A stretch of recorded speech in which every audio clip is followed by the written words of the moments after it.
네,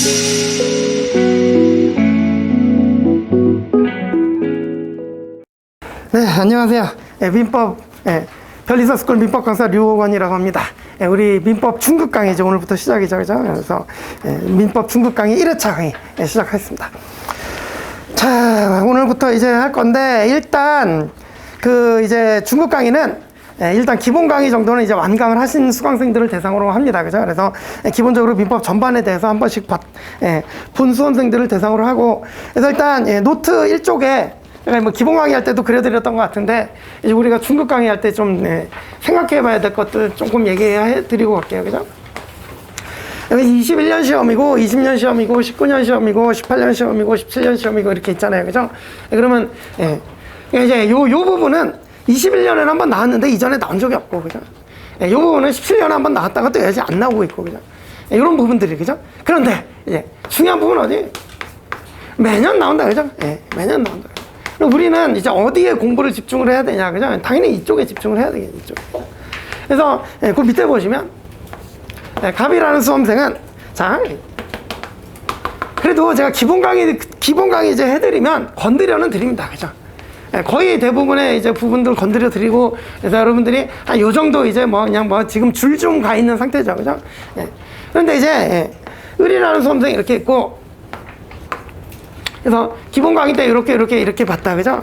근데 이제 중급 강의를 수강했는데, 그러니까 이제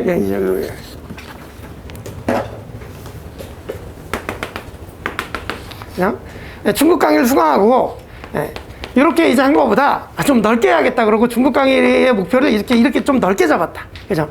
이렇게 잡는 수험생이 있는 반면에, 그거보다, 그죠? 이게 중요하다니까, 그죠? 이거를 이제 깊이 좀 팠다, 이제. 무슨 느낌인지 아시겠죠, 그죠? 이게 여러분들은 어느 쪽으로 가야 되냐? 을 쪽으로 가야 돼요, 을 쪽으로, 그죠? 그래서 제가 맨날 말씀드리지만 우리는 넓은 범위를 이제 희미하게 이렇게 아는 것보다, 그죠?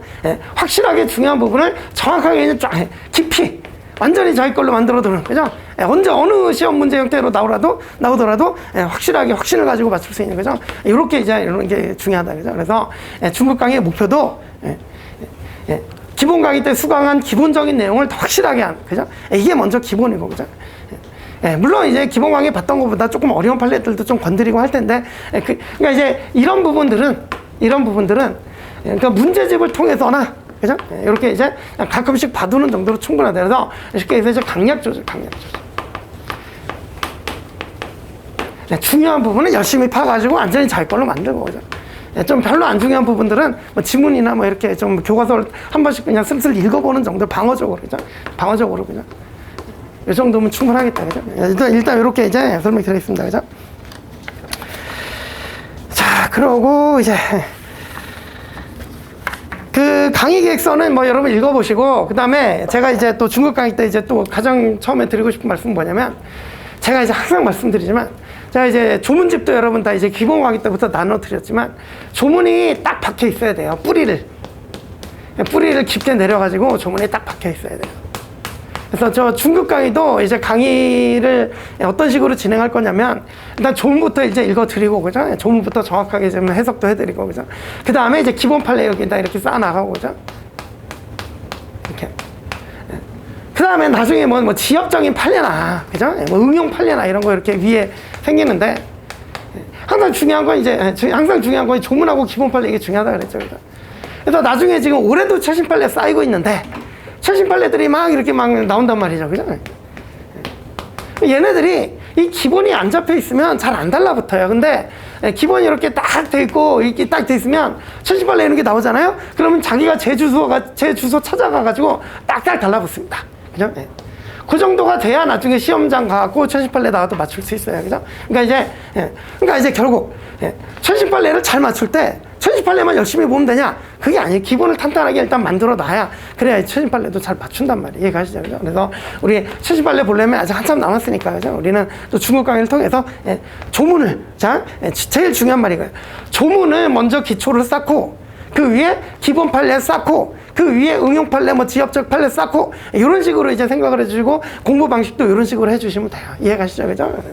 이렇게 이제 그래서 이제 오늘 조문집도 이제 안 갖고 계신 분들 나눠드릴 텐데, 제가 이제 농담 삼아서, 자, 맥주 한 잔 마시러 갈 때도 조문집 들고 가라 말씀드리잖아요. 그죠? 제가 상담할 때도 계속 말씀드리는데, 그러니까 조문집은 항상 옆에 두고, 그냥 항상 옆에 두고, 수시로 확인하고, 그죠? 문제 풀다가 뭐 조문 번호 나오면 이게 뭐였더라 생각하면 반드시 가서 확인 한번 해보시고, 그죠? 그래서 항상 조문과 친해지는 습관을 좀 들여놓으셔라, 그죠?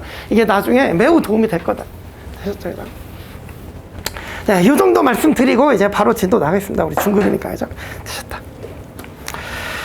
자, 그러면 이제 우리 교재 15쪽부터 보실게요.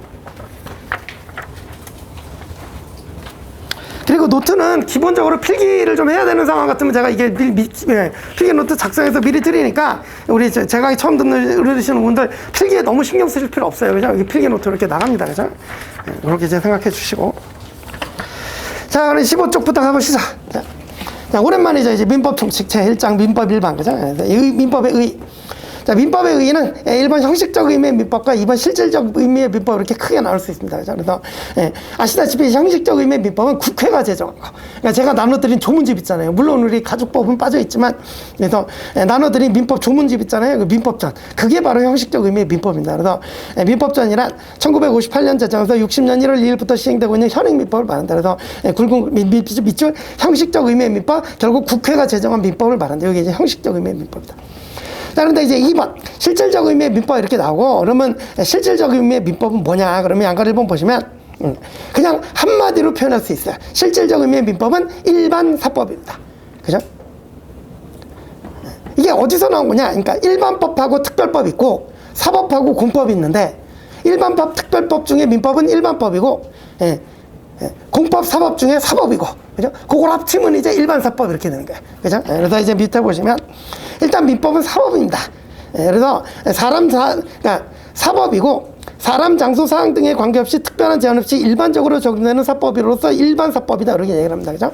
그래서 자, 일단 밑에 양가로 2번 제목을 보시면 공법과 사법에 구별되어 있는데, 여러분들 이제 뭐 정확하게 구별 못 하셔도 돼요. 사실은 공법사법은 여러분들 뭐 정확하게 구별 못 하셔도 되는데, 예를 들어서 한번 보면 가장 우리나라에서 대표적인 공법이 뭐다? 헌법, 그 다음에 형법.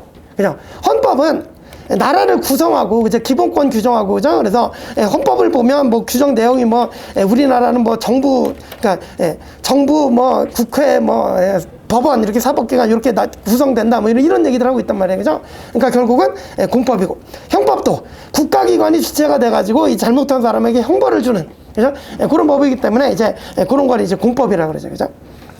그래서 이제 밑에 견해 대립이 여러 가지 나오는데, 견해 대립 다 필요 없고, 우리는 그냥 기본적으로 둘째 줄 주체설을 기본으로 해서 다른 설의 입장을 어느 정도 고려하는 절충설이 되면 이렇게 생각해 주시면 되는데, 어쨌든 우리는 주체설이 기본입니다. 그래서 이제 밑줄 보시면 공법은 국가 기타 공공단체와 개인 간의 관계 및 공공단체 상호 간의 관계를 규율하는 법이다. 즉 이 주체 안에 국가 기타 공공단체가 들어있어요. 그렇죠?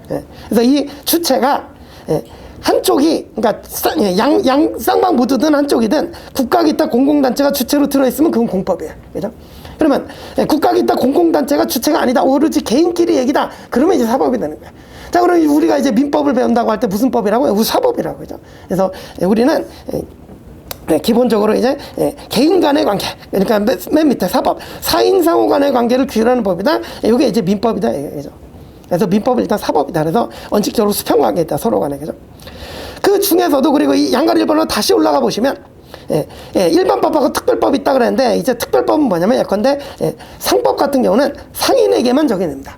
그러니까 이제 민법은 우리 국민이라면 누구에게나 일반적으로 적용이 되는데, 상법은 상인이나 상행위 이런 데만 적용이 된단 말이에요. 특수한 관계. 그죠? 그래서 그렇게 이제 대비되는 법으로 특별사법으로 상법이 있기 때문에 이런 특별상법에 대응하는 개념으로서 일반사법으로서 민법이다. 그죠? 그러면 정리하면 주체에 국가 기타 공공단체가 없고 사인 상호 간의 관계를 규율하는 법 중에서, 그죠?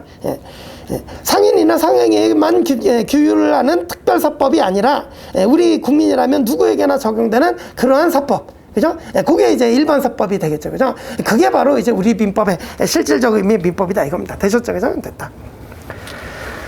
자, 이게 이제 실질적 의미의 민법의 개념이고, 그러니까 이제 범위를 보자면 실질적 의미의 민법이 더 넓겠죠. 그죠? 그래서 민법이라는 형태가 아니라 다른 법의 이름으로 규율이 돼 있다 하더라도 이게 일반사법을 규율하는 내용이라면 민법이 된다. 그게 이제 실질적 의미의 민법이다. 이렇게 된다. 그죠? 예. 그 다음에 양가로상법 실제법으로서의 민법은 이제 실제법에 대응하는 말은 절차법이죠. 그래서 우리 민사에 관해서는 실제법으로 민법이 있고 절차법으로는 민사소송법 및 민사집행법이 있습니다. 그래서 절차법인 민사소송법은 여러분들이 이제 2차 가서 배우시죠. 우리는 이제 1차에서는 실제법인 민법만 배운다. 그죠? 그래서 밑에 보시면 당사자 권리 의무를 규정하고 있는 실제법이 민법이고, 다음 주로 민사소송법, 민사집행법을 비롯한 절차법을 통해서 실현한다. 그죠? 그래서 우리 민법은 실제법이다. 그러면 이제 실제법은 뭐냐면 갑에게 뭐 권리가 있다, 을에게 의무가 있다, 이런 걸 얘기해 주는 게 실제법이야. 그죠? 그런데 그러면 갑에게 권리가 있다 이렇게 하면 끝나요? 아니죠. 갑이 그 권리가 있는데 을이 이행을 안 해주면 어떻게 해야 돼요? 강제로 실현해야 되죠. 그래서 소송 걸고 집행하고, 그죠? 그렇게 가면 이제 거의 절차법 내용이 되는 거예요. 되셨죠? 그죠?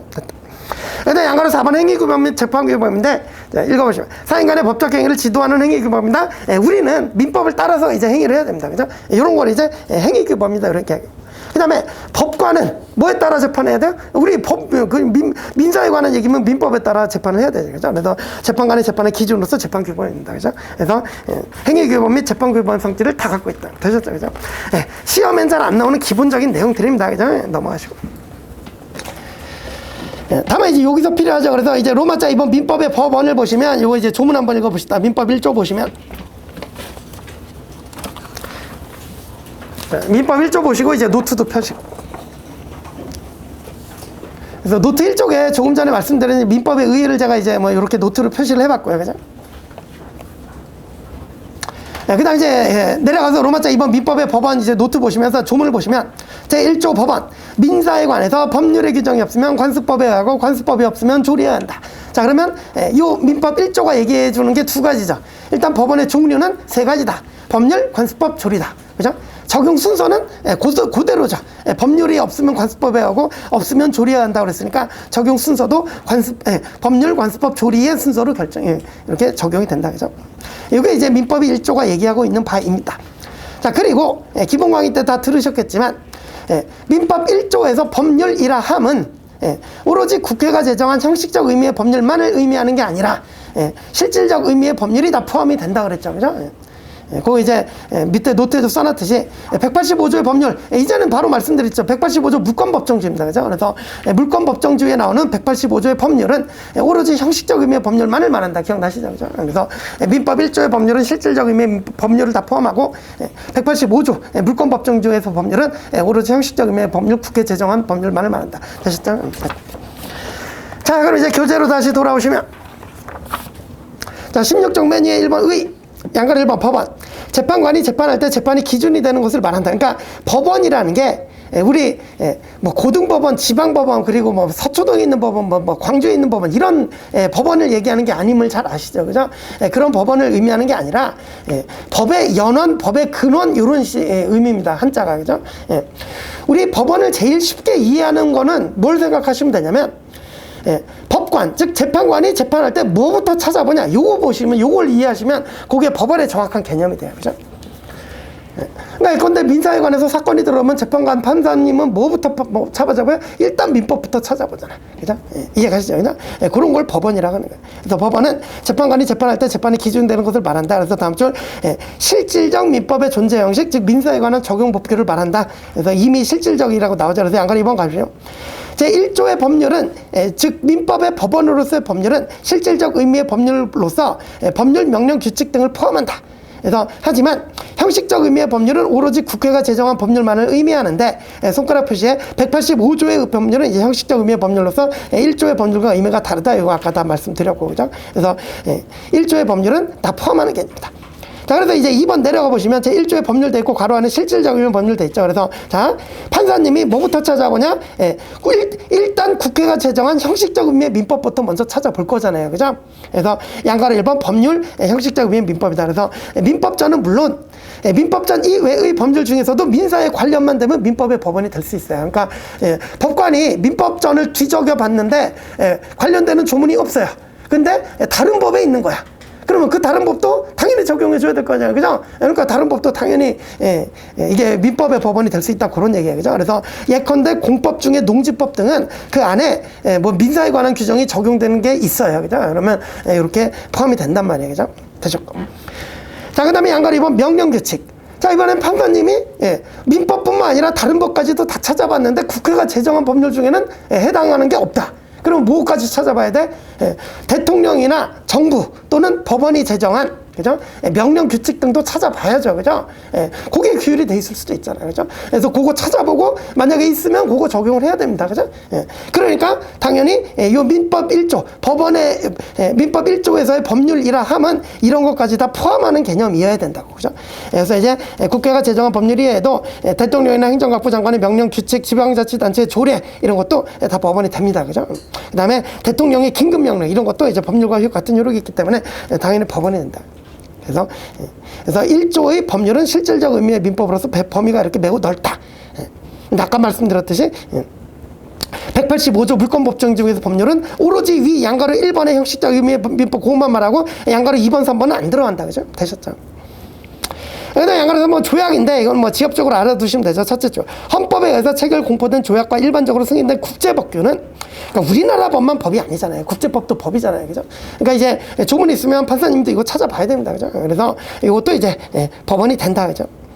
근데 양가로 4번 헌법재판소 결정 이것도 이제 법원이 되죠. 그죠? 그래서 우리가 이제 흔히 삼권 분립이라고 그래서 정부, 국회, 법원 뭐 이렇게 이제 삼권 분립으로 이렇게 나누는데 헌법재판소는 이른바 제4의 기관이라고 보시면 됩니다. 그래서 헌법재판소가 뭐 하냐? 국회가 법률을 잘못 제정하면 그걸 바로 잡아주는 역할을 해요. 헌법재판소가. 그러니까 예컨대 법률이 그러니까 우리 법 단계설이라고 그래서 가장 위에 있는 건 헌법이야. 제가 지금 이렇게 이제 법원에 대해서 말씀드렸지만 헌법 밑에 법률이 있고 법률 밑에 명령규칙이 있고 이렇게 간단 말이에요. 그죠? 그 밑에 지자체 조례 있고 뭐 이런 식으로. 그죠?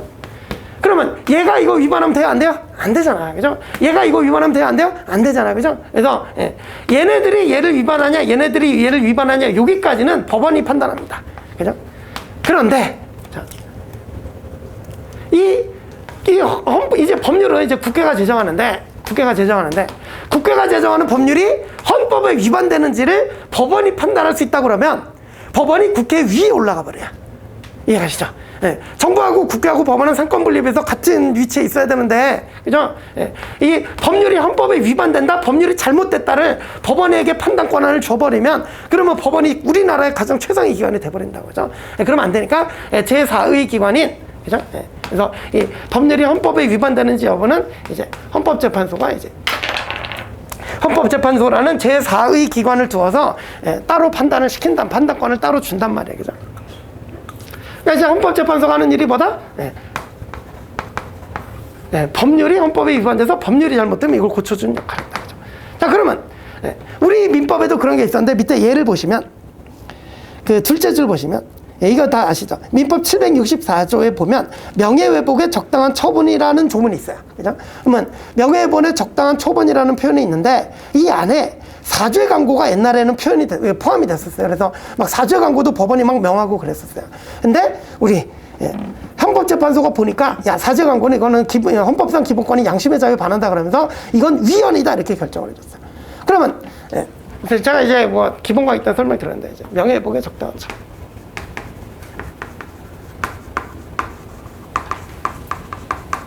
이 안에 옛날에는 이제 사죄 광고도 있었고 정정보도라는 것도 있었어요.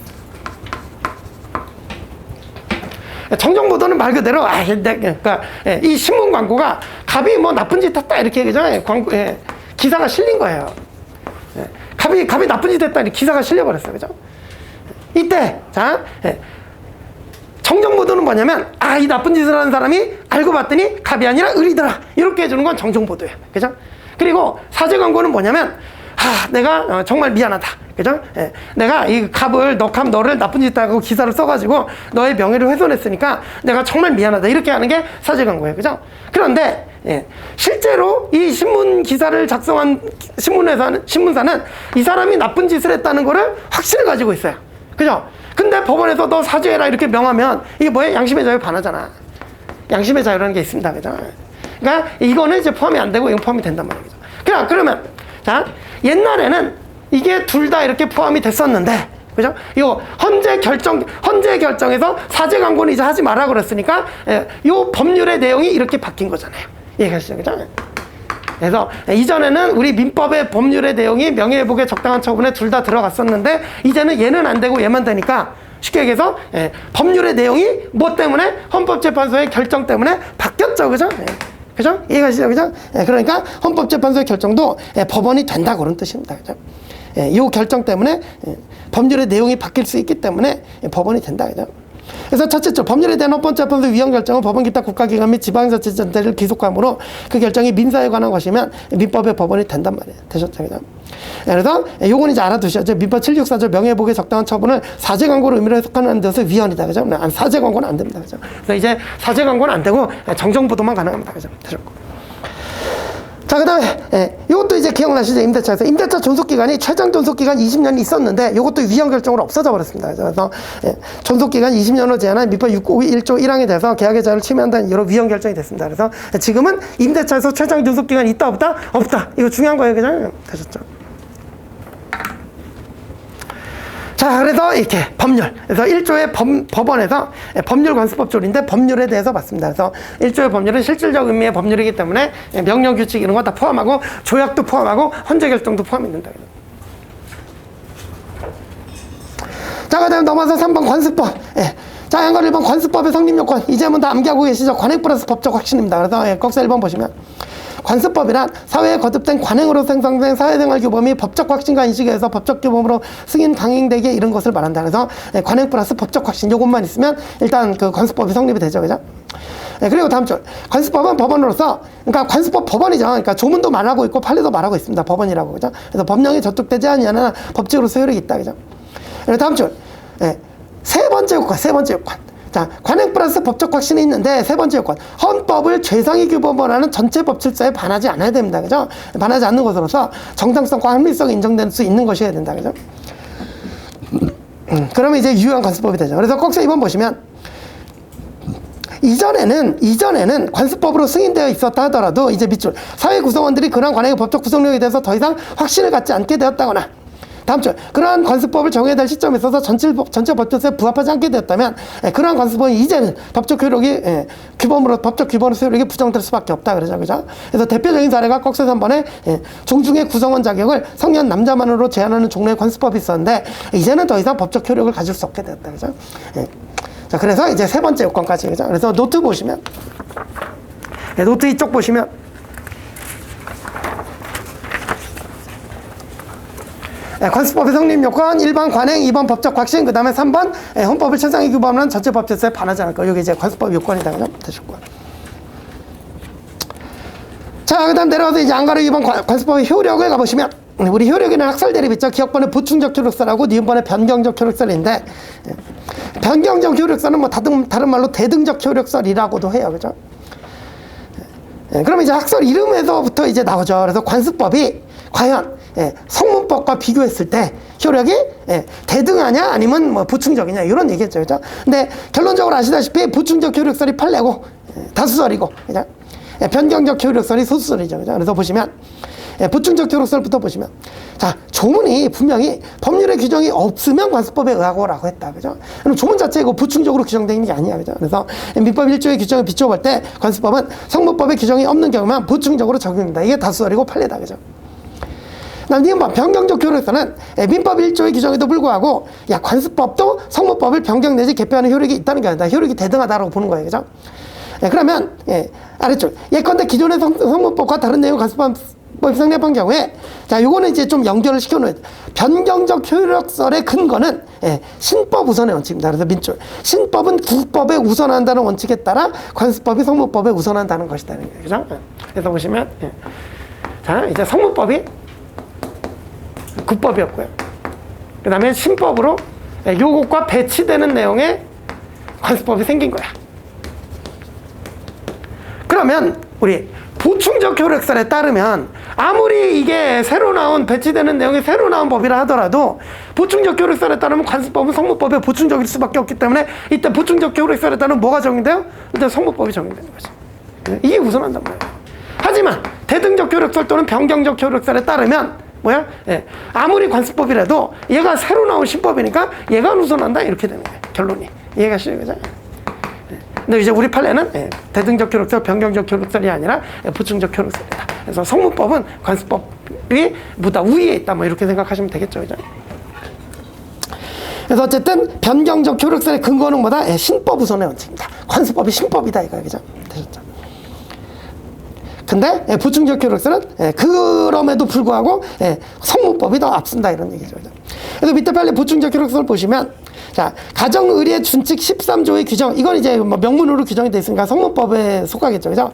이 성문법인 가정의례 준칙과 배치되는 관습법의 효력을 인정하는 것은 관습법의 제정법에 대한 여루적 보충적 성격에 비추어 민법 1조의 취지에 어긋나는 것이다. 판례 읽자마자 아 우리 판례는 보충적 효력설이다 알 수 있겠죠. 그죠? 되셨죠? 넘어가시고.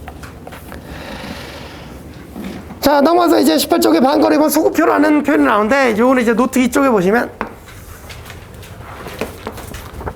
관행 플러스 법적 확신이 있었어요. 그죠? 그러니까 이제 요 동네에는 막 예컨대 뭐 강원도에 있는 이제 어부들이나 뭐 이제 어업하시는 분들이 야, 우리는 물고기 잡아오면 어떻게 하고 막 이렇게 막 관행이 성립될 거 아니에요. 그죠? 근데 이 관행이 계속 이제 유지되면서 이들 사이에는 마치 법처럼 통용이 되기 시작했다. 그죠? 이들 사이에서는 야, 우리끼리 이거 법 아니냐 뭐 이 정도까지 됐다. 그게 이제 법적 확신을 얻었다 그런 얘기예요. 그죠? 예, 법적 확신을 얻었다. 그런데 관행 플러스 법적 확신이 있다고 그러니까 관습법이 성립은 하지만 이제 이른바 공인 됐다고 볼 수는 없잖아요. 이걸 누가 인정을 해줘야 돼. 공적으로 인정을 해줘야 되는데 그걸 누가 인정을 해줄까요? 법원이 판결로써 그죠? 법원의 판결로써 이게 공인이 될 거 아니에요. 그죠?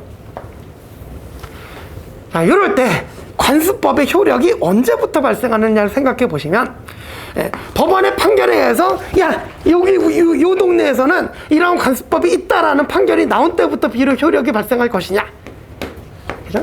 아니면 그죠? 소급해서 법적 확신을 얻은 대로 소급해서 이때부터 관습법의 효력이 발생할 것이냐 이런 문제잖아요, 그죠? 우리 정답은 다 아시겠지만 요때 효력 발생하는 게 아니라 요때 효력을 발생한다. 그래서 법원의 판결을 얻었을 때부터 이제 효력을 발생하는 게 아니라 법적 확신을 얻은 때로 소급해서 법적 확신을 얻은 때부터 이제 효력을 발생하는 것이죠. 그죠? 왜? 이 법원의 판결은 확인을 해줬을 뿐이고, 그죠? 이런 관습법이 있다라는 걸 확인을 해줬을 뿐이고, 관습법의 성립 요건은 관행 플러스 법적 확신이잖아요. 그죠? 요거 두 개가 성립 요건이니까 관행 플러스 법적 확신이 있으면 요때 관습법 성립합니다. 성립하고 이제 효력 발생합니다. 이 법원의 판결은 나중에 이러한 관습법이 있다는 걸 확인을 해주는 의미밖에 없다. 그러니까 법적 확신을 얻은 대로 소급해서 효력을 발생한다. 되셨죠? 그래서 이제 밑줄 관습법은 교재 가보시면 관습법은 법원의 판결에서 비로소 존재가 확인되지만 성립 시기는 관습법이 법적 확신을 획득한 대로 소급한다는 얘기죠. 되셨죠? 양가로서 판례가 확인된 관습법. 야, 이제는 뭐 이제 보면 다 아시죠? 명인방법, 관습법상 법정지상권, 분묘기지권, 동산양도담보, 그죠? 사실혼.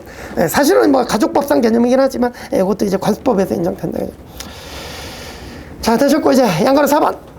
자, 관습법과 사실인 관습의 구별이다. 그죠? 그래서 민법 1조 읽어봤지만 우리 106조에서 사실인 관습 한번 읽어보실까요? 106조? 자, 106조는 이제 법률행위 영역에서 나오는 조문이죠. 그죠? 106조 가보시면. 자, 106조 사실인 관습. 법령 중에 선량한 풍속 기타 사회질서에 관계없는 규정과 자, 법령 중에 선량한 풍속 기타 사회질서에 관계없는 규정이 임의 규정이고 관계 있는 규정이 강의 규정이겠죠. 그죠? 그래서 이 사회질서에 관계없는 규정과 다른 관습이 있는 경우에 당사자 의사가 명확하지 않을 때는 그 관습에 의해야 한다. 이게 조문이 하나 있습니다. 그죠? 이게 사실인 관습의 개념이고, 그래서 사실인 관습의 적용 영역은 기본적으로 강행법규 영역이 아니라 어디다? 임의 규정 영역이다. 그죠? 조문에 나타나 있습니다. 그죠? 그래서 임의 규정 영역에서 이제 사실인 관습이 당사자의 의사가 명확하지 아니할 때 이제 쓰일 수 있다. 그죠? 주로 법률행위 해석 기준으로 쓰인다 말씀드렸습니다. 그죠? 되셨고. 다음 돌아오시고. 그래서 이제 1조에는 관습법이 있고 106조에는 그냥 관습이라고 표현하는 사실인 관습이 있는데 뭐가 다르냐, 그죠? 그래서 이제 양가로 4번 가보시면 교재 돌아오셔서 관습법이란 사회의 거듭된 관행으로서 생성한 사회생활 규범이 사회의 법적 확신과 인식에 의해서 법적 규범으로 승인 강행되기 이른 것을 말한다. 아까 이제 제가 조금 전에 말씀드렸지만, 그죠? 그래서 이 동네에서 이런 관행이 있다가 자기들끼리 뭐예요? 이제는 거의 법으로 통용된다. 이 사람들은 당연히 그게 법인 줄 안다. 그죠? 그게 바로 법적 확신을 얻었다는 얘기예요. 그죠? 그래서 법적 확신까지 얻으면 그때는 이제 관습법이 되는 것이에요. 자, 그런데 이제 둘째 줄. 사실인 관습은 사회의 관행에 의해서 발생한 사회생활 규범인 점에서는 관습법과 같으나, 사회의 법적 확신이나 인식에 의해서 법적 규범으로서 승인된 정도에는 이르지 않은 것을 말한다. 그죠? 그러니까 쉽게 얘기해서, 관행은 있는데 법적 확신까지는 아직 얻지 못해서 요 단계에 머무르고 있다. 그죠? 이게 이제 사실인 관습이다. 그래서 법적 확신을 얻지 못해서 이제 관행 정도에 이제 머무르고 있는 게 사실인 관습이고, 법적 확신까지 얻으면 이제 관습법이 되는 거죠. 자, 그럼 이제 구체적인 차이는 이제 밑에 판례 보시면 중요하죠. 이 판례는 법령과 같은 요력을 갖는 관습법은, 자, 이미 법 규범으로 승화됐기 때문에, 우리 이제 나중에 여러분 소송법 가면 이런 말이 있어요. 사실은 당사자가 주장해야 되고 법은 법원이 적용해야 된다. 이런 말 나중에 이제 배울 거예요. 그죠? 그러니까 법이 있는 거는, 법관이 직권으로 판단을 해줘야 돼요. 반드시 적용을 해줘야 돼요. 그죠? 이해가시죠? 그죠? 그러면 여기서 또 바로 보이죠? 그죠? 얘는 사실 쪽에 가깝고 얘는 법규범으로 승화가 된 거예요. 그죠? 그러니까 이거는, 당사자가 주장 안 해도 법원이 알아서 적용을 해줘야 되고, 그죠? 사실인 관습은 당사자 추정 안 하면 법원이 판단 안 해줘도 되고, 이렇게 가는 거예요. 그죠? 그래서 판례 보시면, 법령과 같은 요력을 갖는 관습법은 당사자 주장 입증을 기다림이 없이 법원이 직권으로 확정해야 되고, 이른바 직권주의라고 부르죠. 그죠? 사실인 관습은 그 존재를 당사자가 주장 입증해야 함을 원칙으로 한다. 그죠? 그래서 관습법은 직권주의, 사실인 관습은 뭐 변론주의, 이렇게 이제 구별이 되죠. 그죠? 되셨다. 자, 그 다음 이제 4번 조리가 나오는데, 조리는 뭐 가로치고 신의칙 뭐 이렇게 써있는데, 뭐 이제 일반적 추상적 개념이죠. 그죠? 그래서, 근데 조리는 분명히 민법 1조에서 법원이 된다 이렇게 조문에 명시적으로 나와 있는데, 그래도 워낙 이게 추상적이고 그러다 보니까 견해 대립이 또 있어요. 과연 이게 진짜 법원이 될 수 있냐. 그죠? 하지만 우리는 조문에 있고, 다수설이 조리도 이제 인정설이니까, 우리 양가를 1번에 맨 밑에 셋째 줄 보시면, 조리는 마지막 법원이 된다고 봄이 다수설이다. 끝. 그죠? 뭐 이설 있으면 그래서 견해 대립은 있는데, 우리는 그냥 법원이 된다 그냥 이렇게 이해하시면 충분합니다.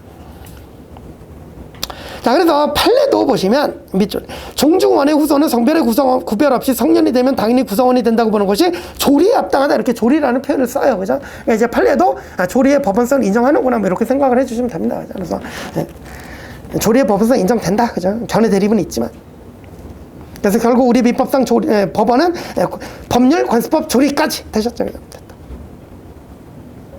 자, 그리고 지금 읽은 판례는 그 부분에서 여기 써있지만 그 위에 굵은 글씨가 또 중요하죠. 그죠? 그래서 조금 전에 봤듯이 남녀차별하는 관습법은 이제 무효가 됐기 때문에 이제는 종중은 성별 구별 없이 종중원이 됩니다. 그죠? 그래서 여성도 당연히 종중원이 되는 걸로 바뀌었고요. 그죠?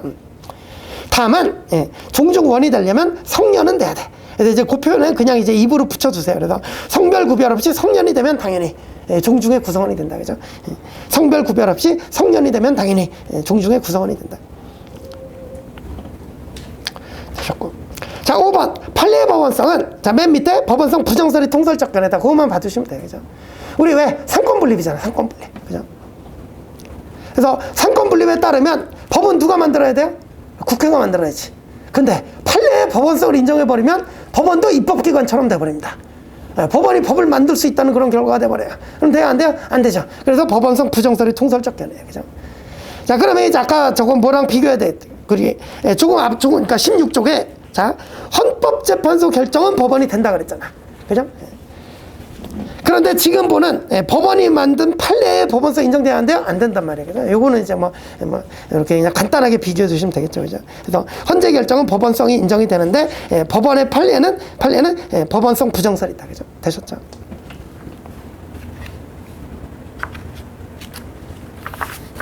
넘어가시고. 자, 그다음 이제 로마자 3번의 민법의 기본 원리에 되어 있는데, 제일 먼저 나오는 게 사적 자치 원칙이죠. 그죠? 우리 민법의 근간을 이루는 원칙이죠. 사적 자치 원칙이다. 그래서 1번 사적자치 원칙 옆에다가 자유주의 이렇게 써놓으시고 근대 자유주의 이렇게 써놓으시면 더 정확하겠다. 근대 자유주의. 그 다음에 이제 2번 사적자치 맨 밑에 내려가서 2번 사적자치 수정 옆에다가 현대복지국가 이렇게 써놓으시면 되겠죠. 그죠? 현대복지국가. 그러니까 이제 우리 역사적 얘기를 해보면 우리 프랑스 혁명 기억나시죠? 그죠? 부르주아들이 그죠? 나라에서 맨날 그죠? 북하면 자기 재산 뺏어가고 그죠? 뭐 하려고 그러면 뭐 하지 말라고 그러고 그죠? 특히 이제 왕이 그죠? 루이 16세 기억나시잖아요. 그죠? 그래서 뭐 강력한 왕권을 그죠? 기초로. 그러다 보니까 이제 부르주아들이 야 우리에게 자유를 달라 뭐 이렇게 시작이 됐잖아. 프랑스 혁명이죠. 자, 그래서 이제 사적자치 원칙이 이제 그때부터 확립이 되고 그래서 이제 양어를 1번 보시면 자 사적자치 원칙은 야 우리 사적인 거는 우리 마음대로 하도록 내버려둬라 이런 얘기고 그 중에 가장 중요한 게 법률, 그러니까 사적자치 원칙의 대부분을 차지하는 게 법률행위 자유고 그 안에 또 대부분을 차지하는 게 계약자유죠. 그죠? 그래서 양가로 1번에 법률행위 자유 원칙 중 계약자유 원칙 이렇게 나오죠. 그죠? 그래서 첫째 줄 개인의 의사를 요소로 하는 법률 요건이 법률행위이기 때문에 결국 법률행위는 사적자치를 실현하는 수단이 되고 여기서 법률행위 자유 원칙이 나오게 된다. 그러니까 이제 사적자치 원칙은 결국 법률행위 자유 원칙으로 이제 실현이 되는 것이다. 그리고 법률행위 자유는 뭐 계약 자유, 유언 자유 등등 포함하고 그렇죠. 뭐 됐고. 그리고 넷째 줄 그런데 법률행위 중에 또 이제 대부분을 차지하는 게 계약이니까 결국 계약 자유가 그 중심을 이루게 된다. 그래서 이제 아래쪽 이러한 계약은 이제 좀 중요한 얘기죠. 계약은 자유인 동시에 사회생활의 유지 발전에 불가하게 하는 의무들의 일차적 발생 원인이 된다. 그죠? 그래서 자 계약은 자유다 그랬는데 계약 자유에 대해서 이제 그 네 가지 내용이 있었죠. 우리 이제 다 배운 거니까 기억을 떠올려보면 계약 체결의 자유, 그죠? 방식의 자유, 상대방 선택의 자유, 뭐 이런 거 우리 나중에 그 계약 체결의 자유, 거기 계약의 자유 쪽에서 다 나왔잖아. 기억나시죠? 그죠? 네 가지 있었죠. 그죠? 제가 세 가지 말씀드렸죠. 체결의 자유, 그러니까 체결할지 말지, 그죠? 여부. 그 다음에 상대방 선택, 그죠? 내가 누구랑 할지. 그 다음에 방식. 이걸 갖다가 내가 뭐 서면으로 할지, 뭐 말로 할지, 구두로 할지, 뭐 이런 거, 그죠? 하나 뭐였더라? 기억이 안 난다, 그죠? 그래서 하여튼 네 가지 있다, 그죠? 그래서 요런 계약 자유의 원칙이 일단 있는데, 그래서 계약은 체결하든지 말든지 누구랑 하든지 뭐 어떻게 하든지 그죠? 자유가 인정되는데 다만 한 번 체결되고 나면 뭐예요? 손가락 표시. 계약은 준수돼야 된다는 법원칙이 정의된다. 그죠? 그래서 파켓선트 서반다 이건 뭐 라틴어인데 그죠? 그래서 계약은 준수돼야 된다는 원칙이 있다. 그죠? 그래서 계약이 체결하는 건 자유인데 체결이 되고 나면 그걸 준수하고 이행을 해야지 지들 마음대로 계약의 구속에서 벗어나려고 그러면 된다 안 된다? 안 된다. 그죠? 그래서 해제권이나 해지권 이런 게 인정이 되려면 반드시 뭐 법률의 근거가 있든지 뭐 이런 게 있어야 된다. 그죠? 기억나시죠? 그죠? 됐다. 그 다음 이제 양거리 2번. 자, 이제 자유의 원칙에서 이제 좀 더 나아가서 왕이 맨날 그 부르주아들의 재산을 뺏어가니까 이제 소유권 존중의 원칙이 나옵니다. 그래서 양가리 1번 재산권 특히 소유권 존중 원칙이다. 그래서 밑줄 보시면 소유자가 소유물로부터 이익을 얻는 것이 제3자로부터 방해를 받으면 다음 줄 언제든지 방해할 수 있다. 그죠? 관한에 뭐 나와요? 물권법에서 물권적 청권 기억나시죠? 그죠? 금방 이해가 되시죠? 그죠? 됐다. 그래서 소유권 존중의 원칙으로부터 물권적 청권 개념도 이렇게 나옵니다. 다시 한번.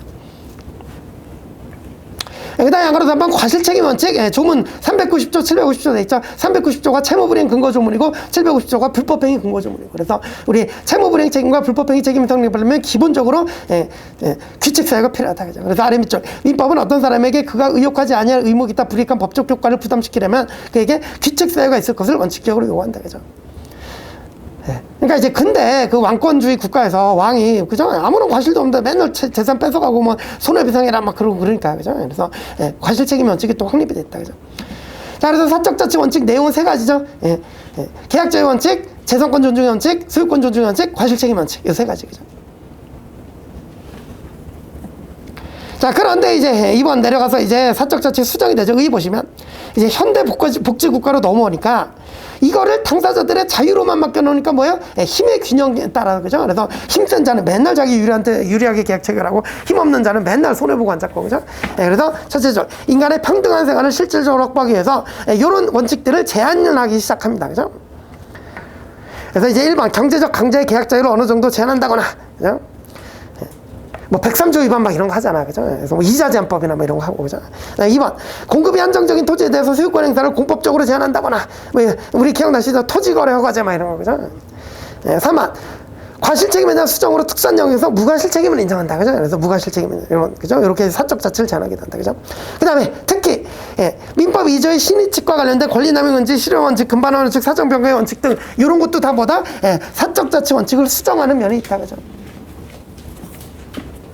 자기 권리 주장하는, 소유권 주장하는데 뭐 권리 남용이라고. 그죠? 이렇게 이제 사적 자치를 수정하는 면이 있죠. 그죠? 자, 그러나 이제 어디까지나 사적 자치 원칙이 민법의 기본 원리임은 변함이 없고 사적 자치 원칙에 대한 제약은 필요 최소한에 그쳐야 된다. 그죠? 그래서 우리 사적 자치 원칙이 있고 수정이 있는데 어디까지나 기본은 자치 원칙이다. 그죠? 주객이 전도되면 안 된다. 그죠? 되셨고. 그래서 20조의 양가로 2번 보시면 민법상 과실책임 원칙이 수정인데, 자, 반가로 1번 무과실책임. 이제는 읽으면 다 이제 암기가 돼 있어야 되겠죠. 그래서 자, 135조 무권대리책임 무과실책임이죠. 397조 금전채무불이행 손해배상 책임 금전채무불이행 특칙 요거 이제 무과실책임이죠. 그 다음에 3, 4, 5번 매도인 담보책임, 수급인의 담보책임, 여행주체 담보책임, 이 담보책임 세 가지 전부 다 무과실책임이죠. 그죠? 그 다음에 6번 공작물 소유자 책임. 공작물 점유자는 중간 책임을 지지만 소유자 책임은 무과실 책임. 기억나시죠? 그 다음 7번 소유민이 위임사무 처리해서 과실 없이 손해를 봤는데 위임의 책임 688조 3만 기억나시죠? 그죠? 이것도 무과실 책임이죠. 그 다음 8번 임치인의 임치물에 성질하자는 수치는 책임. 이것도 697조 있습니다. 그죠? 그 다음에 9번 법정 대리인 본인에 대해서 무조건 책임지다 122조죠. 그죠?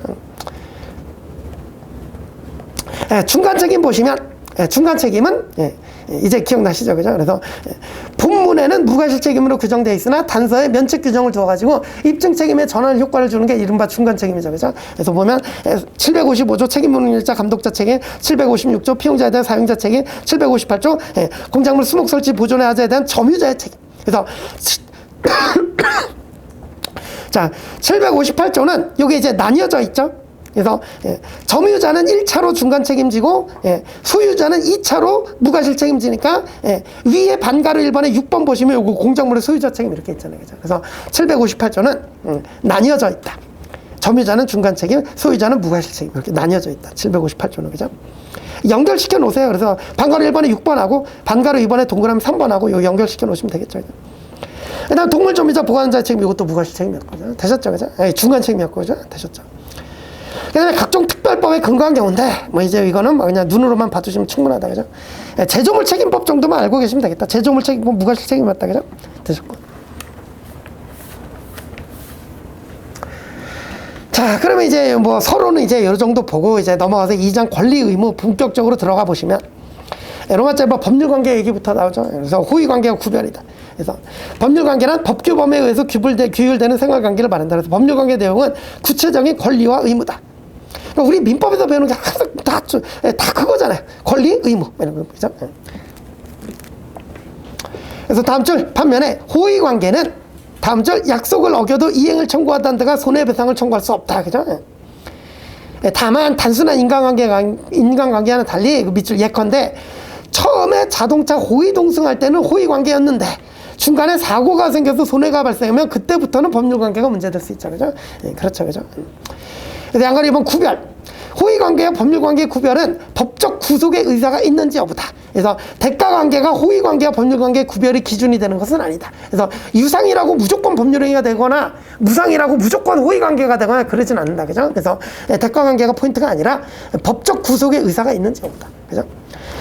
내가 얘를 태워다 주기로 했는데 안 태워다 줘도 어쩔 수 없다 정도면 그러면 이제 호의관계인데 안 태워준 경우에는 상대방이 태워달라고 청구할 수 있고 법적 구속을 당한다. 그런다면 그건 이제 법률관계가 되는 거죠. 그리고 안 태워다 주면 불이행 책임져야 된다. 그러면 이제 그런 게 법률관계죠. 그죠? 요게 이제 법률관계와 호의관계 구별 기준이다. 그래서 법적 구속의 의사가 기준이다. 되셨고. 그 다음 밑에 빨리 호의동승이다. 자, 가해자에게 일반 교통사고와 동일한 책임을 지우는 것이 신의법칙이나 형평원칙으로만 매우 불합리하다고 인정될 때는 배상이익을 경감할 수 있으나 끊어주시고 거기까지가 뭐예요? 이른바 호의동승 감경을 얘기하는 거죠. 호의동승 감경. 그죠? 뒤에 사고 차량에 단순히 호의로 동승했다는 사실만 가지고 이를 배상의 경감사유로 삼을 수 있는 것은 아니다. 그래서 호의 동승해줬다고 무조건 운전자를 감경시켜주는 건 아니에요. 그죠? 그러니까 이제 운전자가 주장하는 건 뭐예요? 갑이 이제 을을 호의로 태워두다가, 그죠? 호의로 태워주다가 사고를 내갖고 을이 다쳤다, 상해를 입었다, 그죠? 이때 이제 을이 예컨대 1,000만 원의 손해를 입었다, 그죠? 그러면 원칙적으로는 갑은 1,000만 원을 다 배상을 해줘야 돼요, 그죠? 배상 책임이 있어요, 그죠? 다만, 자, 예, 우연히 이번에는 갑이 이제 택시기사예요. 택시기사가 이제 영업으로 태워주다가 사고가 났다. 이때는 뭐 감경의 여지가, 뭐 호의동성 감경의 여지 없어요, 그죠? 그러니까 1,000만 원 당연히 배상해줘야 되는데, 그죠? 예. 갑이, 그죠? 예, 바빠가지고 이제 가려고 그러는데 을이 너무너무 부탁을 하니까 어쩔 수 없이 막 이렇게 태워줬다, 그죠? 그런데 사고가 났다, 그죠? 이때 1,000만 원을 전액 배상시킬 때, 전액 배상시키면 갑에게 너무 가혹하다, 쉽게 얘기해서. 신의칙에 위반될 정도로 가혹하다. 그럼 뭐다? 깎아줘라 이거잖아. 한 700, 500 정도로 깎아줘라 이거잖아요. 그죠? 이게 뭐다? 이른바 호의동승 감경이다. 그죠? 그래서 이 호의동승 감경은 무조건 호의동승 시켜줬다고 무조건 감경해주는 게 아니라, 그죠? 그 얘기죠. 그죠? 그래서 실제 사고 차량에 단순히 호의동승했다. 요 사실만 가지고 무조건 배상의 경감사유로 삼을 수 있는 건 아니고, 첫째 줄처럼, 그러니까 일반 교통사고, 뭐 택시기사님하고 동일한 책임을 이렇게 1,000만 원 전액 동일한 책임을 지우는 것이 신의법칙이나 형평의 원칙으로 봐 매우 불합리하다고 인정될 때, 이럴 때 이제 호의동승 감경이 가능한 거다. 그죠? 되셨죠? 그죠? 자, 그 다음에 이제 권리의 종류 가시면, 내용에 의한 분류, 밑줄은 없지만, 그 뒤에, 그 이제 제목부터 볼게요. 인격권, 재산권, 가족권, 사원권. 이렇게 이제 구별해 볼 수 있다. 그죠? 차례대로, 목차대로 나오는데, 어렵지 않죠. 그래서 인격권. 그죠? 아시니까 넘어가죠. 그래서 22쪽 메뉴에 보시면, 여러분 뭐 인격권이 뭔지는 아시잖아. 그죠? 됐고. 밑줄, 이 인격권은 절대권입니다. 그죠? 절대권의 일종으로서 이를 침해하면 당연히 불법행위 된다. 인격권 침해하면 당연히 불법행위 된다. 그리고 밑줄, 법인이나 권리 능력 없는 사단 등도 명예권 등의 인격권 갖는다. 이건 조심하시라 그랬죠. 그죠? 그래서 여러분, 법인이 무슨 인격이냐, 뭐 이렇게 생각하시면 안 됩니다. 그죠? 그래서 법인이나 권리 능력 없는 사단 재단도 명예권 등의 인격권 가진다. 그죠? 자, 되셨고, 방금 이번 재산권, 뭐, 재산권 뭐 다 아시고, 그래서 우리 기본적인 재산권이 물권, 채권, 지식재산권. 그죠? 그래서 물권, 채권은 민법에서 배우고, 지식재산권은 여러분들이 특허법 통해서 배우고, 그죠? 그 다음에 방가로서 한번 가족권인데, 가족권은 첫째 줄, 친족권, 상속권 두 가지가 있습니다. 됐고, 4번 사원권. 단체 구성원이 그 구성원이라는 지위에 기하여 단체에 가지는 포괄적 권리를 만든, 이게 사원권이다. 그죠? 그래서 이렇게 네 가지로 나눌 수 있으니까 내용에 따라서 이렇게 권리를 네 가지로 분류할 수 있는데 여러분들은 각기 그 내용이 뭔지만 아시면 되죠. 그죠? 그래서 시험에서 중요한 내용은 아니고. 자, 그 다음에 이제 중요한 건 양가리법 효력에 의한 분류인데 지금은 뭐 이제 다 아시죠. 그죠? 그래서 첫째 권리를 효력에 의해서 분류하면 지배권, 청구권, 형성권, 항변권으로 구별해 볼 수 있다. 그죠? 그래서 하나씩 보시면 지배권. 타인의 협력을 필요로 하지 않고 일정한 객체를 직접 지배할 수 있는 권리다. 그죠? 그래서 대표적인 예가 물권, 지식재산권, 인격권 뭐 이런 게 있다. 그죠? 그러면 이런 지배권은 둘째 줄. 침해하면 바로 불법행위. 그죠? 750조다. 그죠? 그래서 지배권에 대한 침해는 불법행위를 구성하고, 그래서 다음 줄 그래서 지배권은 절대권이다. 그래서 절대권이라 하면 권리자가 모든 사람에 대해서 주장할 수 있는 권리다. 그래서 특정인에 대해서만 일정한 행위를 청구할 수 있는 채권이 상대권과 대비한다. 뭐 이제 절대권, 상대권 개념은 제가 따로 말씀 안 드려도 되겠죠. 그죠? 이제 근데 계약 체결했다 그러면 그 계약의 효력은 자기들끼리만 미치기 때문에 계약상 무슨 권리를 취득했다 그러면 그 이제 상대권에 불과한 거예요. 상대방에게만 주장할 수 있고 다른 사람에게는 주장을 못 한다. 그죠? 그에 반면에 절대권은 누구에게나 주장할 수 있다. 그죠? 방금 이번 청구권. 특정인이 다른 특정인에 대해서 일정한 행위, 즉 자기 또는 부자기를 요구하는 권리가 청구권이다. 그래서 다음 줄 그중 전형적인 권리가 채권이다. 그러나 채권이 다음 줄 반드시 청구권과 동일한 것은 아니다. 그래서 채권의 효력 중에 가장 중요한 게 청구력이긴 하지만 채권의 효력 안에 뭐 청구력뿐만 아니라 급부보유력이나 뭐 채권자 책임자산 보존의 효력이나 뭐 이런 것도 다 있잖아요. 그죠? 그러니까 동의어는 아니다. 그죠? 넘어가시고 형성권. 자, 우리 기본 강의할 때는 무지하게 자세히 설명드렸어야 될 부분이지만 이제 중급이니까 형성권 다 아시죠? 그죠? 그래서 가능권. 그러니까 가능권이라고도 표현하는데 다음 줄. 자, 형성권의 키워드는 뭐다? 일방적인 의사표시. 그죠? 그래서 권리자의 일방적인 의사표시만으로 권리의 변동을 생기게 하는 권리다. 그죠? 그러니까 조금 전에 봤던 형성권은, 아니, 조금 전에 봤던 청구권은, 예컨대 갑이 을에 대해서 무슨 소유권 이전 등기 청구권 이런 거 갖고 있으면, 청구하면 이행을 해줘야지 뭔가 돼요. 그죠? 그래서 소유권 이전, 그러니까 X부동산 소유권이 여기 있는데, 소유권 이전 등기 청구권이 행사되고 을이 그에 따라 이행을 해야만이 소유권이 이전되는 법률 효과가 발생합니다. 그죠? 그래서 일방적으로 청구만, 그러니까 일방적인 의사표시만으로 권리 변동이 발생하진 않잖아요. 얘가 이행을 해줘야 권리 변동이 발생하잖아요. 그죠? 그런데 이른바 형성권이라는 것은, 예컨대 계약이 체결됐는데 뭐 얘가 법정해제권 갖고 있다. 그죠? 법정해제권 갖고 있으면 일방적으로 해제해버리면 권리들이 싹싹 없어져 버리잖아요. 그죠? 뭐 일방적 의사표시로 권리의 변동을 가져오게 하는 게 이게 형성권이다. 그죠? 기본적으로 다 아실 거죠. 그래서 이제 형성권의 키워드는 일방적 의사표시다. 그죠? 그래서 일방적인 의사표시만으로 권리 변동이 생긴다.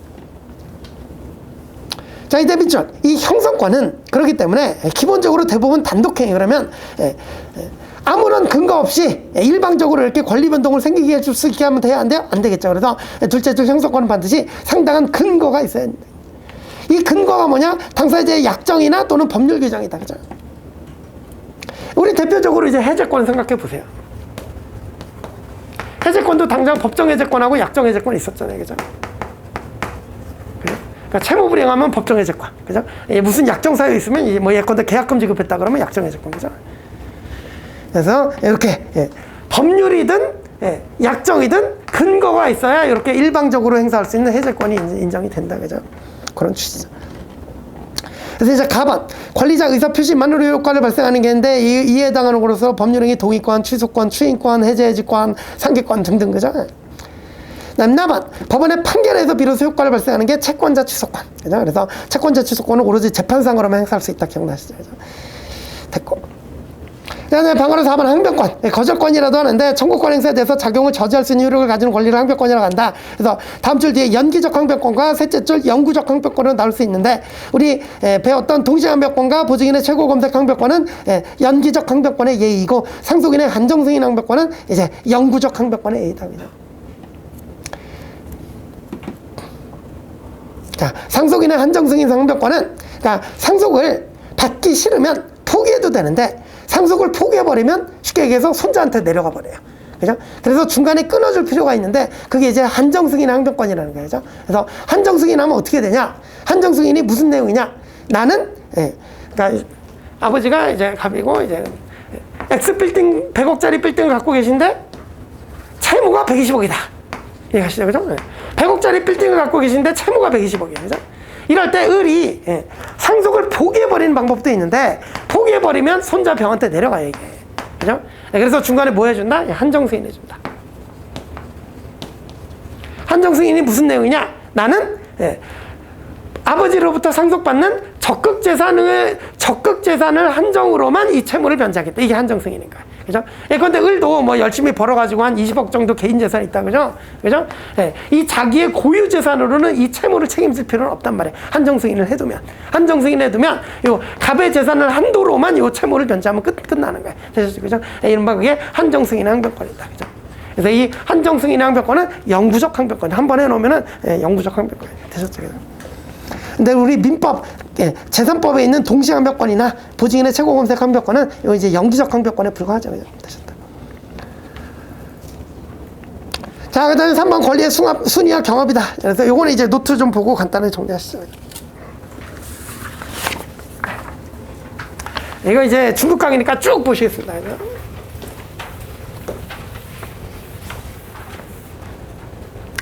자, 권리의 순위와 경합. 권리에 이제 충돌이 있고 이제 경합이 있고.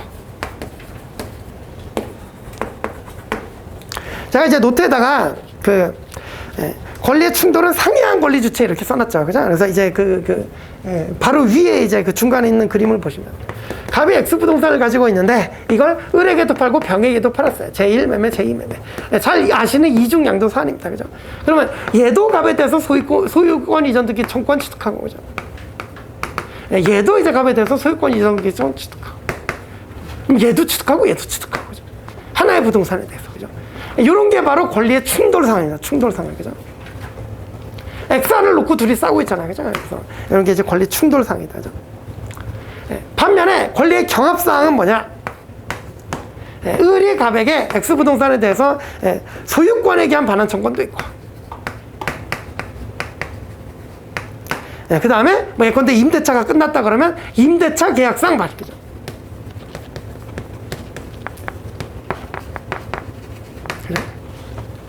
그래서 을이 임대인인데 이게 임대차 계약이 끝났다 그러면, 그죠? 소유자로서 내가 소유자인데 네가 점유하고 있으면 내놔라, 이런 것도 가능할 거고, 그죠? 그 다음에 임대차 계약 안에는 무슨 내용이 들어가 있어요? 임대차 그 계약 기간 내에는 쓰지만 계약 종료하면 돌려주겠다는 내용이 다 들어있잖아요, 그죠? 이거 물론 이제 요거는 이제 물권적 청권이고, 이거는 뭐 채권적 청권이겠죠, 그죠? 어쨌든 을이 소유권에 기한 반환 청권도 가지고 이제 임대차 계약에 관한 기한 반환 청권도 가진다. 이런 거 이제 뭐다? 경합이라고 하죠, 그죠? 그래서 충돌 문제는 상이한 권리 주체라고 하고, 경합의 문제는 이제 동일한 권리 주체. 동일한 권리 주체가 두 개를 갖고 있다. 이 충돌은 얘도 갖고 있고 얘도 갖고 있어서 얘네들끼리 충돌한다. 여기 이제 충돌과 경합의 이제 구별 기준이고.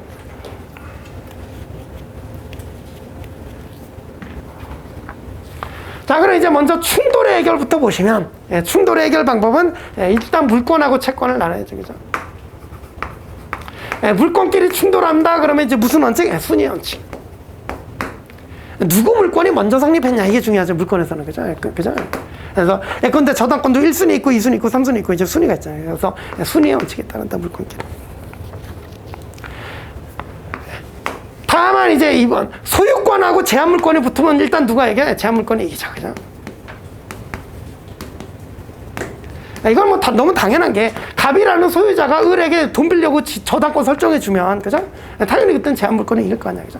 그런 얘기고, 그죠? 그래서 기본적으로 순위 원칙, 그 다음에 소유권에 대해서는 제한물권이 항상 우선한다. 여기 이제 물권의 충돌 해결 방법이고. 자, 채권의 충돌이 일어났을 때, 이때는 순위 원칙이 아니죠. 이게 무슨 원칙? 선행의 원칙이다. 물권은 누가 먼저 성립했냐, 이게 중요한데, 여기 가보시면 을도 갑에게 소유권 이전 등기 청권 채권 취득했고, 병도 갑에게 소유권 이전 등기 청권 채권 취득했는데, 그러면 순위만 보면 얘가 먼저 취득하고 얘가 나중에 취득했어요, 채권을, 그죠? 그렇다고 얘가 맨날 먼저 우선해요? 아니죠.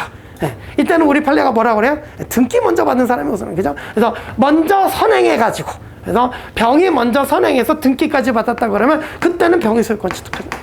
요걸 이른바 선행의 원칙이다, 그죠? 그 다음에 뭐 배당이 들어가거나 나중에 파산이 돼갖고 파산해서 나눠준다, 요런 개념이 될 때는 이른바 평등의 원칙이죠. 이 X재산 1억짜리밖에 안 되는데 얘도 1억 빌려주고 얘도 1억 빌려줬다 그러면 둘 다 가입비례 해가지고 똑같이 5천 5천씩 나눠 가져라, 이른바 평등의 원칙이다, 그죠? 그래서 물권이 충돌하면 이제 순위의 원칙, 채권이 충돌하면 선행의 원칙 또는 평등의 원칙. 이렇게 이제 충돌이 해결되고. 그 다음에 마지막, 이건 쉽죠. 물권하고 채권이 붙었다. 당연히 물권이 이기죠, 그죠? 이때는 물권이 우선한다. 물권 우선한다. 다만 채권도 뭘 갖추면? 대항력을 갖추면. 그러니까 대항력이 임차권이 되는 거 갖추면 그때는 이제 순위에 따른, 그때부터는 이제 순위에 따르죠, 그죠? 되셨다, 그죠? 이렇게 노트가 정리가 되어 있습니다, 그죠? 그러면 이제 충돌 문제 읽어볼게요. 자, 23쪽에 권리의 충돌과 순위, 방금 1번 충돌. 동일한 객체에 대해서 두 개의 권리가 존재하는 경우에 객체가 모든 권리를 만족시킬 수 없는 현상이 일어나는데 이걸 충돌해야 한다. 그러면 이제 방금 1번. 자, 물권에서의 순위 원칙, 그 다음에 채권에서의 선행 원칙이죠. 그래서 시간적 관계에 있어서 앞서 성립한 물권이 뒤에 성립한 물권에 우선한다. 즉, 순위의 원칙이 적용된다. 이게 이제 물권에 대한 얘기고, 물권에서 순위 원칙 얘기고. 다만, 제한 물권이 소유권보다 항상 우선한다. 그죠? 끊어주시고. 이에 대하여 채권에 있어서는 순위의 원칙이 적용되지 않냐고 선행의 원칙이 지배한다. 그래서 다음 줄, 먼저 채권을 행사한 자가 우선한다. 아래 밑줄, 다만 파산의 경우 이렇게 나눠줘야 되는 그런 상황에서는 채권자 평등의 원칙에 따른다, 그죠? 공평하게 나눠준다, 그죠? 되셨다. 넘어가시오. 다음 방안에서 한번 동일물에 대해서 물권과 채권이 병존하는 경우에는 성립 시기를 불문하고 물권이 우선한다, 그죠? 성립 시기를 불문하고 물권이 우선한다. 아래 밑줄, 다만 채권도 등기 또는 대항력을 갖추면 그때는 예외다, 그죠? 그때는 순위 원칙으로 간다. 되셨고. 자, 그 다음에 이제 양가리범, 이제 경합이 나오는데, 경합도 정확하게 보면 비교 개념이 있죠. 그래서 청구권 경합. 이제 법조 경합. 다른 말로는 이제 권리의 경합과, 요거는 이제, 다른 표현이 뭐냐. 법규의 경합, 법규의 경합. 그래서 청구권 경합, 법조 경합 이렇게 분류하기도 하고 권리의 경합, 법규의 경합 뭐 이렇게 구별하기도 하고 그죠. 그래서 자, 제가 조금 전에 보여드렸던 임대차가 끝나면 소유권에 대해서 도반환 청구할 수 있고 임대차 계약상 반환 청구권도 있고 그죠. 요게 청구권 경합, 권리의 경합의 대표적인 예가 됩니다. 그죠. 그래서 권리의 경합은 무슨 내용이냐? 일단 둘 다 성립해야. 그죠? 그리고 행사할 때는 선택적으로 할 수 있는 거. 이게 이제 청구권 경합이죠. 그죠? 물론 이제 중첩적 행사는 안 돼요. 그죠? 다 아시죠? 그래서 선택적 행사는 가능한데 중첩적 행사는 안 된다. 그죠? 자, 그러면 그 대비되는 법조 경합의 개념은 뭐냐? 얘는 처음부터 하나만.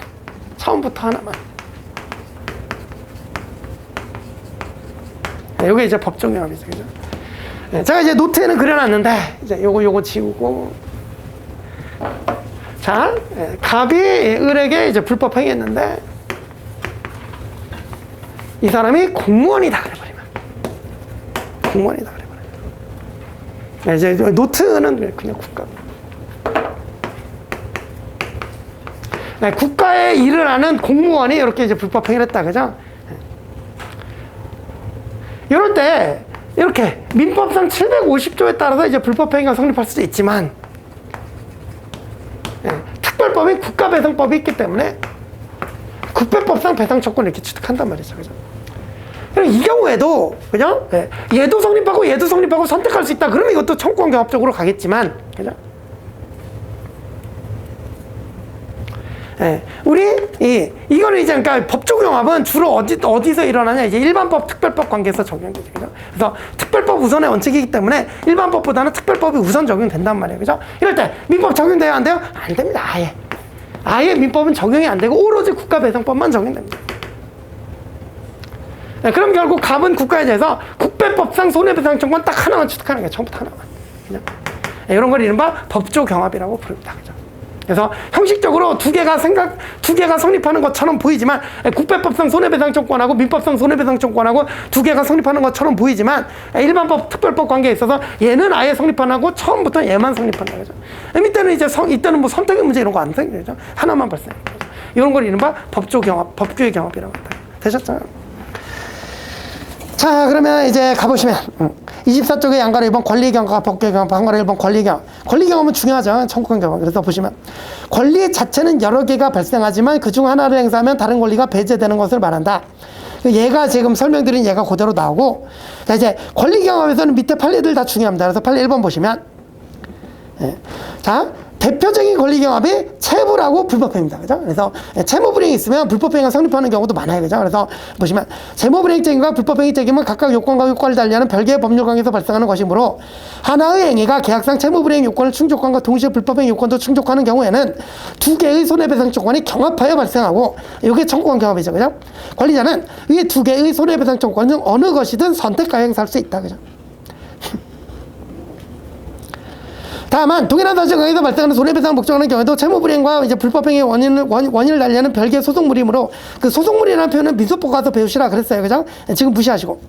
어쨌든 법원은 원고가 행사하는 청구권에 관해서 다른 청구권과는 별개로 그 성립 요건과 법률 효과 인정 여부를 판단해야 된다. 그래서 굵은 것이 계약 위반으로 채무불이행이 성립한다고 해서 그것만으로 바로 불법행위가 성립되는 것은 아니다. 그죠? 빨리 중요하죠. 그죠? 21년 78년인데 사실은 너무 기본적인 내용이긴 한데, 자, 청구권 경합이 인정이 되려면 불법행위 성립 요건도 충족되고 채무불이행 요건도 충족되고, 그러면 경합이 인정되고 둘 중에 하나 선택 계상하고 이런 거예요. 그죠? 그런데 불법행위 요건을 갖췄는데 차불 요건을 못 갖췄다. 반대로 불법행위 요건을 못 갖췄는데 차불 요건을 갖췄다. 이럴 때 청구경합 돼요, 안 돼요? 안 돼요. 그냥 하나만 성립하는 거지, 그죠? 예, 그 얘기입니다, 그죠? 그래서 하나가 채무불이행 성립했다고 무조건 불법행위까지 동그라미 되는 건 아니란 말이에요. 각각 요건이 다르단 말이에요, 그죠? 되셨죠, 그죠? 그게 이제 동그라미 1번 얘기였고, 그죠? 일단 이제 동그라미 2번도 중요하죠. 그래서 만약에 둘 다 성립했다, 그죠? 그래서 둘 다 성립했는데 예컨대 우리 채무불이행에 대해서는 면책약관이 가능했죠, 그죠? 야, 요런 거는 네가 좀 불이행해도 내가 봐주겠다. 그래서 채무불이행에 대해서 면책약관이 있다, 그죠? 그런데 이게 청구권 경합돼서 채무불이행도 되고 불법행위도 성립하고 둘 중에 하나 청구권 경합이 생겼다, 그죠? 이럴 때, 요 채무불이행에 관련해서 약정해놓은 요 면책약관이 당연히 불법행위에도 적용이 될 것인가? 이거 문제가 되겠죠, 그죠? 당연히 적용돼야 안 돼요? 안 되겠죠, 그죠? 이거는 별개잖아, 별개. 되셨죠, 그죠? 그래서 이제 동그라미 2번 보시면 이것도 중요하죠. 2021년 최신 판례입니다. 이것도 이제 보시면 동일한 법률에 따른 채무불이행 책임과 불법행위 책임의 경합할 경우에 권리자는 그중 어느 하나의 손해배상 조건을 행사할 수 있는데 당사자 사이의 계약상 면책약관을 다음 줄 불법행위 책임에는 적용되지 않는다. 이 원칙이죠, 그죠? 물론 중간에 제가 뛰어넘은 부분은 예외가 나오죠. 명시적이거나 묵시적으로 불법행위를 원인하는 손해배상 정국에까지 적용하기로 하는 약정이 없는 이상 그랬죠, 그죠? 그래서 지들끼리 야, 여기 면책약관 여기 만약에 이거 생기면 여기도 적용하겠다라는 특별한 약정이 있으면 그땐 그에 따르겠죠, 그죠? 그래서 원칙적으로는 이 계약상 면책약관이 불법행위에 당연히 적용되는 것은 아니다, 그죠? 원칙이다, 원칙, 그죠? 그다음 방관의 2번 법규의 경합. 법규의 경합은 하나의 권리 규정이 다른 규정을 배제해서 가장 대표적인 게 이 일반법, 특별법 관계죠. 그래서 원래부터 권리는 하나만 발생하는 게 이제 법조 경합이다.